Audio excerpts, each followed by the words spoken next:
Alrighty guys, what's going on today? So today I want to do a little comparison between the KRK Rokit monitors and the Mackie monitors. Both of these companies are really well known for producing very budget-friendly studio monitors, budget-friendly studio equipment in general. KRK released their first monitors back in 2003. Those are the Gen 1s. And since then, they've come a very long way in terms of sound quality and what have you. Mackie's been around for quite a while.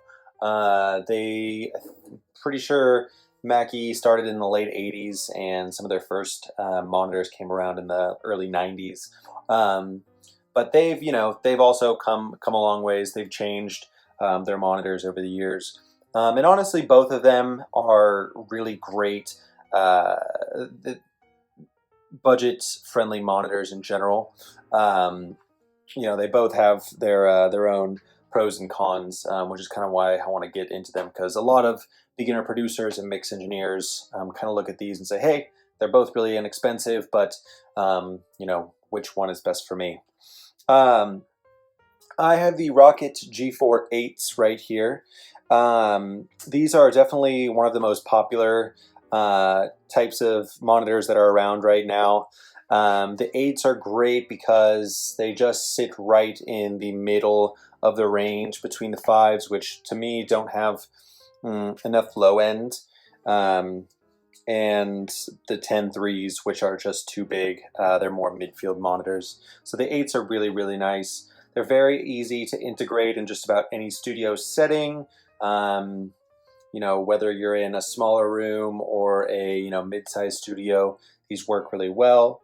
They do have 8-inch low-frequency drivers made of Kevlar, as well as 1-inch high-frequency drivers. The frequency spectrum sits really nicely throughout the entire range. It's very accurate. It gives a nice representation of every frequency. I know KRK used to have issues at the low end, but I think they've done a lot to address that. There's 203 watts of power altogether, so more than enough for a small to mid-sized room.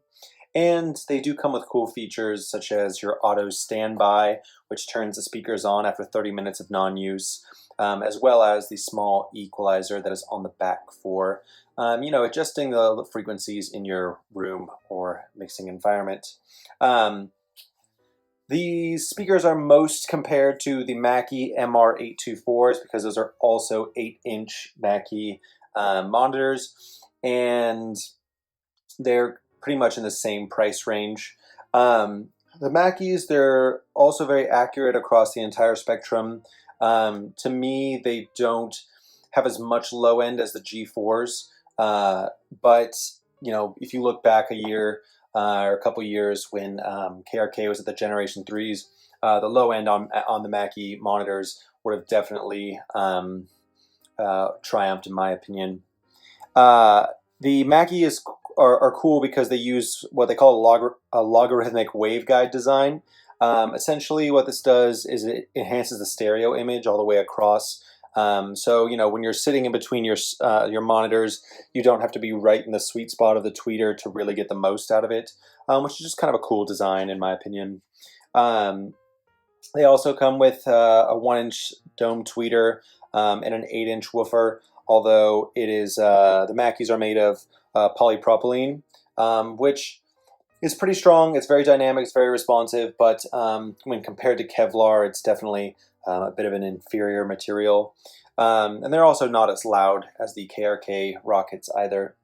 Altogether, if I were to have to pick nowadays, I would say definitely go with the KRK Rokits if you're looking for a solid budget studio monitor for your home. And yeah, that's pretty much all there is to it. If you have any insight into which one of these monitors you like better, or if you have any questions, please feel free to leave them in the comments. That was the KRK Rokit versus Mackie. All right, take it easy, you guys.